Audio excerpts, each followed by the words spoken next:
जय गुरुदेव बच्चों। पिछली वीडियो में हमने क्रिया के बारे में पढ़ा और क्रिया विशेषण, अव्यय शब्द, काल, इनके बारे में पढ़ा। आज हम इससे रिलेटेड कुछ क्वेश्चंस मैं आपको देने जा रही हूँ।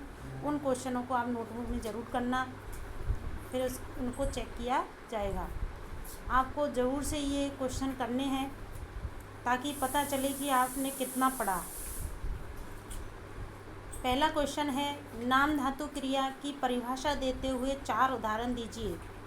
इस क्वेश्चन में हमने क्रिया के भेदों के बारे में पढ़ा, संरचना के आधार पर क्रिया के भेद पढ़े थे। तो उसमें एक नाम धातु क्रिया भी पढ़ी थी, तो उसकी परिभाषा और 4 उदाहरण, मतलब 4 उसके शब्द देने हैं नाम धातु क्रिया के। अगला है, अपूर्ण भूत का उदाहरण दीजिए। भूतकाल के जो भेद हैं उनमें हमने एक अपूर्ण भूत पढ़ा था, उसका उदाहरण हमें यहाँ देना है। अगला क्वेश्चन है, हेतु मद भूत का उदाहरण दो। तो इसमें भी भूतकाल का जो भेद है हेतु मद भूत, उसका उदाहरण यहाँ स्पष्ट करना है। अगला जो क्वेश्चन है वो है, निम्नलिखित वाक्यों का काल निर्धारित कीजिए। इसमें नीचे कुछ वाक्य दिए हुए हैं, उन वाक्यों में हमें बताना है कि ये जो वाक्य है वो किस काल के हैं। काल के जो भेद हैं वो भी इसमें स्पष्ट करना है। नाम भी लिखना है कि कौन से काल के हैं। तो लड़की ने कविता पढ़ी होगी, लड़का खाना खा चुका था, यह लड़का हमारे घर आता रहता है, वह शायद कल सवेरे आ जाए। इन वाक्यों में हमें यह स्पष्ट करना है कि इनमें कौन सा काल है और उसका नाम भी हमें लिखना है।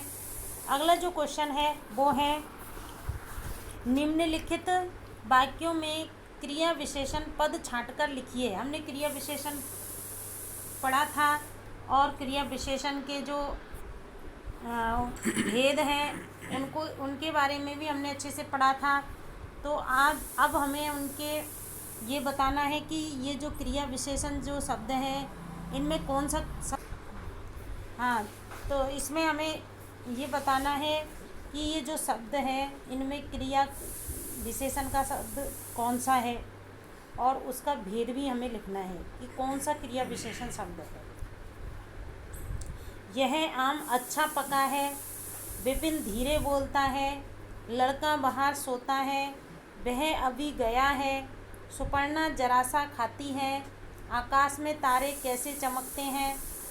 तो इन वाक्यों में हमें यह देखना है कि कौन से वाक्य में कौन सा शब्द क्रिया विशेषण का है।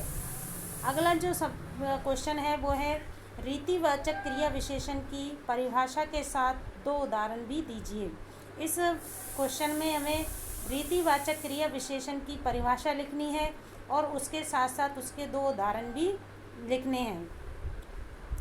अगला जो क्वेश्चन है वो है, अव्यय। अव्यय किसे कहते हैं तथा ये कितने प्रकार के होते हैं।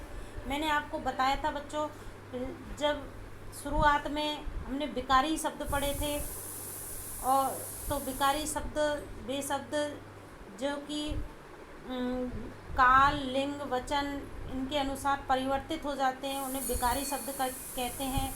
और अविकारी शब्द तथा अव्यय एक ही होता है, पर्यायवाची शब्द हैं दोनों, अविकारी और अव्यय। तो हमें इसकी परिभाषा बतानी है।